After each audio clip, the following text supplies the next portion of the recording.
जितने जो रामायण के जो काल्पनिक जो पात्र हैं, उन सारे पात्रों के नाम से सारे जो टापू है, सारे जो पहाड़ है, उनका नामकरण करना चाह रहे हैं। काल्पनिक किसको बोल रहे हैं आप? काल्पनिक इसी को आज आपको बता दूं, रामायण देश के अंदर 16 रामायण है और आज रामचरितमानस की जो रामायण है उसको लेके चर्चा हो रही है।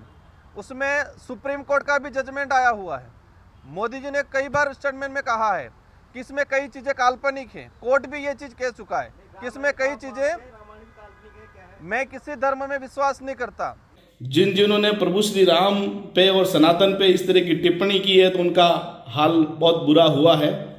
और राजकुमार जी, आपकी पार्टी की तो अभी शुरुआत ही नहीं हुई है और आपने प्रभु श्री राम के बारे में ऐसा कहा है, तो मुझे लगता है कि आने वाले दिनों में आपके हाल भी ऐसे ही होंगे। जब पूरा देश राममय है और चारों तरफ भगवान राम का भव्य स्वागत किया जा रहा है, तब डूंगरपुर जिले की 84 विधानसभा के विधायक राजकुमार रोत ने भगवान राम के लिए विवादित बयान दे दिया है। उन्होंने धर्म ग्रंथ रामायण के पात्रों को काल्पनिक बताया और कहा कि मैं किसी धर्म को नहीं मानता। जयपुर में विधानसभा सत्र के दौरान मीडिया से बातचीत में उनका यह विवादित बयान सामने आया है। मीडिया से बातचीत में रोत ने कहा कि आदिवासी बाहुल्य क्षेत्र में संभागीय आयुक्त नीरज के पवन कवायद कर रहे हैं, जिसमें माही और करेणा के बीच टापू के नामकरण किए जा रहे हैं। विधायक रोत ने आरोप लगाया कि यह नामकरण रामायण के काल्पनिक पात्रों के आधार पर किया जा रहा है। उन्होंने कहा कि जहां हमारे पहाड़ और टापू हैं, वहां आज़ादी में आदिवासियों का खून सबसे ज्यादा बहा है, लेकिन इन्हें रामायण के काल्पनिक पात्रों के नाम से रिप्लेस किया जा रहा है।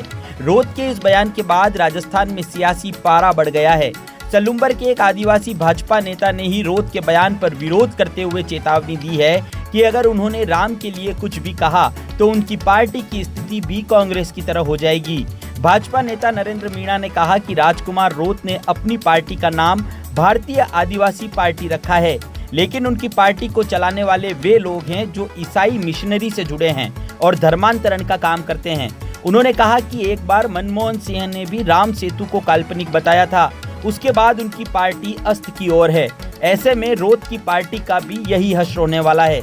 चलिए पहले सुनाते हैं भगवान राम को रोत ने किस तरह काल्पनिक बताया और उस पर आदिवासी भाजपा नेता नरेंद्र मीणा ने क्या कुछ कहा। जो पूर्वज है, उनके पूर्वजों के नाम से वो पहाड़ी है, पूर्वजों के नाम से वो टापू है। हमारे गोविंद गुरु महाराज जो हुए थे, संत सुरमाल महाराज हुए थे, उनके नाम से भी कई जगह टापू का नामकरण स्थानीय लोगों ने दे रखा है। उन सभी को खत्म करके वो लोग एक काल्पनिक जो जितने जो पात्र हैं, उन पात्रों के नाम से करना चाह रहे हैं। वो एक दुखद बात है और इसका पूरा आदिवासी समुदाय और साथ ही अन्य समाज भी उस क्षेत्र में रहने वाला इसका पुरजोर तरीके से विरोध कर रहा है। काल्पनिक पात्र आप क्या कहना चाह रहे हैं? काल्पनिक पात्र रामायण, जितने जो रामायण के जो काल्पनिक जो पात्र हैं, उन सारे पात्रों के नाम से सारे जो टापू है, सारे जो पहाड़ है, उनका नामकरण करना चाह रहे हैं। काल्पनिक किसको बोल रहे हैं आप? काल्पनिक इसी को आज आपको बता दूं, रामायण देश के अंदर 16 रामायण है और आज रामचरितमानस की जो रामायण है उसको लेके चर्चा हो रही है। उसमें सुप्रीम कोर्ट का भी जजमेंट आया हुआ है। मोदी जी ने कई बार स्टेटमेंट में कहा है कि इसमें कई चीज़ें काल्पनिक हैं। कोर्ट भी ये चीज़ कह चुका है कि इसमें कई चीज़ें, मैं किसी धर्म में विश्वास नहीं करता।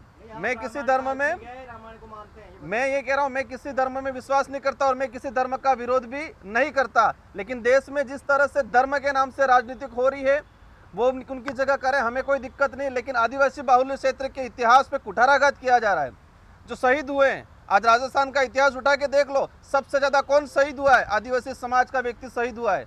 1500 आदिवासी मारे गए, उनका कहीं नामो निशान नहीं है। उनके नाम से वो द्वीप है, वहाँ दिक्कत, उनको दिक्कत हो रही है। इसलिए इस चीज़ का पुरजोर तरीके से हम विरोध करते हैं और आने वाले समय में इस बात को लेकर हम उग्र आंदोलन भी किया जाएगा। राम राम भाइयों, मैं नरेंद्र कुमार मीणा आज इस सोशल मीडिया प्लेटफॉर्म के जरिए आप सभी के साथ अपने विचार साझा कर रहा हूं, जो कि 2 दिन पूर्व 84 विधानसभा के विधायक, जो कि भारत आदिवासी पार्टी के विधायक हैं, श्री राजकुमार रोत, उन्होंने एक टीवी चैनल को दिए इंटरव्यू में हमारे आराध्य देव भगवान श्री राम को एवं रामचरितमानस के किरदारों को काल्पनिक बताया, जिसकी वजह से मेरी धार्मिक भावनाएं आहत हुई है। और ना केवल मेरी, क्योंकि इनकी पार्टी का नाम जो भारत आदिवासी पार्टी है, आपने पार्टी का नाम आदिवासी समाज के नाम पे रखा हुआ है और इस आदिवासी समाज से मैं ताल्लुक़ रखता हूँ। और मेरे साथ साथ में जितने भी आदिवासी भाई हैं उन सभी की भावनाएं आहत हुई है।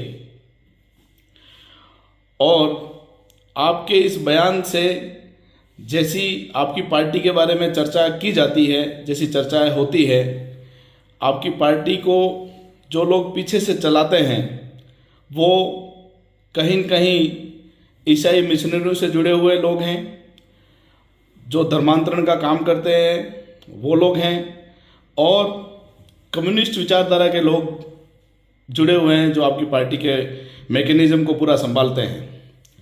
वो साबित होता नज़र आता है आपके बयानों से।